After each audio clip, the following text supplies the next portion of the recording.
کشاورزان جماعت به نام میرعلی محمد علیف در ناحیه واسه از روی نشاندار کشت تکراری بین دیگر جماعت‌های دهات پیشرفت می‌باشند.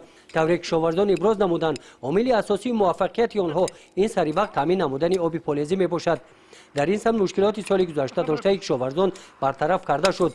با دستگیری جماعت دهات در موافقت با خواجگی‌های دهقانی امسال تقسیمات آب فلزی درست برآمده شده با استفاده از تجربه اصول نوبتاب برآمده شده است. ما در میدان 960 گیتار باید کشی تکراری گذرانیم تا امروز در میدان 840 گیتار کشی تکراری گذرانده شده است که از آن جمله در میدان 200 گیتار کشتی جگاری دان، 100 گیتار سبزوارها، در میدان 60 گیتار کشتی سالی، 70 گیتار در فلزی ها تا امروز گذراندیم.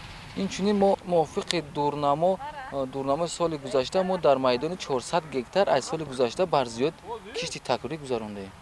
در این جماعت دهات اوید استفاده ثمرناک زمین با اهمیت کشت تکراری با جلب گروه کاری مقامات اجرایی حاکمیت دولتی ناحیه کارهای ترغیباتی برده شده ثمره خوب داده ایستادند. رهبریت جماعت دهات با باوری ابراز نمودند که این تیرما کشاورزان جماعت دهات به نتیجه های خوب نائل گردیده در تامین بازار داخلی با محصولات تازه وطنی سهم ارزنده خواهند گذاشت. گزارش خواجه نظریف خدای نظر ظهوروف از ناحیه واسه برای برنامه اطلاعاتی نوید.